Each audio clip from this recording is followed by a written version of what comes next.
Hi నమస్తే అండి. ఈరోజు పిఆర్ కిచెన్కి స్వాగతం. ఈ వెరైటీ గుత్తి వంకాయ కూర అండి, చాలా బాగుంటుంది. ఇది వంకాయలు పావు కిలో తీసుకున్నాను. శుభ్రంగా ఉప్పేసి కడిగానండి. ఇలా 2-3 సార్లు కడిగిన తర్వాత 4 భాగాలుగా కట్ చేసుకోవాలి. చూడండి, ఇలా 4 భాగాలుగా నాట్లు పెట్టాను కదా. ఇప్పుడు నీట్లు వేసి అలా ఉంచిన తర్వాత శుభ్రం నీళ్ళు పిండి ఆయిల్లో ఫ్రై చేసుకోవాలండి. ఉప్పేసి ఉప్పేసి నానబెట్టాను. ఇప్పుడు ఆయిల్లో ఇలా ఫ్రై చేసుకోవాలి. చాలా టేస్టీగా ఉంటుందండి. ప్రాసెస్ అయితే చాలా సింపుల్. పాలు ఎప్పుడన్నా అనుకోకండి ఇరిగిపోయాయి అనుకోండి, ఆ పాలని పాడేయకుండా అది శుభ్రంగా వాటర్ అంతా తీసి వడకెట్టేయాలండి. పన్నీరు, గుజ్జు పన్నీరు గుత్తి వంకాయ కూర అండి, చాలా చాలా బాగుంటుంది. చూడండి, తీసేస్తున్నాను. వేగిపోయి కదండి, తీసేస్తున్నాను. ఇదే దాంట్లో నూనె తీసేసి వేరే దాంట్లో వేయించాం కదండి, ఆ నూనె అంతా పక్క పెట్టేద్దాం. ఇప్పుడు చూడండి, కొంచెం నూనె ఉంచాను, ఒక 2 స్పూన్లు నూనె ఉంచాను. చిన్నగా తరుక్కున్న ఉల్లిపాయలు, పెద్ద సైజు ఉల్లిపాయ 2 ఉల్లిపాయలు తీసుకున్నాను. కాస్త ఉప్పు వేసానండి, కళ్ళుప్పు మగ్గడానికి. ఇప్పుడు 2 స్పూన్లు కారం వేయాలండి. కారం వేసి మగ్గబెట్టుకుందాం.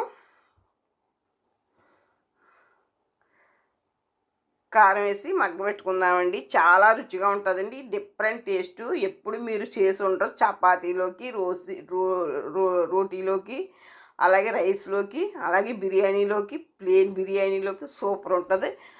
ఇలా చెయ్యండి, చాలా అద్భుతంగా ఉంటుంది. చూడండి, మగ్గిపోయింది కదా. ఆయిల్ తక్కువ వేసాం.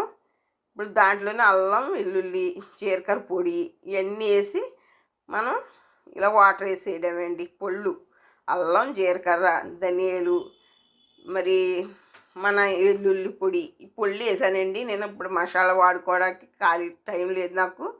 చూడండి, పన్నీరుని చూడండి, మొత్తం వాటర్ అంతా పిండేసి ఇలా గుజ్జికని చేసుకుని నేను ఇప్పుడు ఈ కర్రీలో వేసేస్తున్నానండి. చాలా చాలా అండి, ఇంకా అలా తింటుంటే అండి ఎంత మధురంగా ఉంటుందంటే అండి, మరి మాటల్లో చెప్పలేను. చేతల్లోనే చేసి చూసుకోండి, తినండి. చాలా ఇంట్రెస్ట్గా ఉంటుంది తినడానికి. దగ్గరికి అయిపోయాయి కదా, ఇప్పుడు వంకాయలు వేసేద్దామండి. చూడండి, అలా ముహుతున్నాయి కదా, వంకాయలు వేసేద్దాం.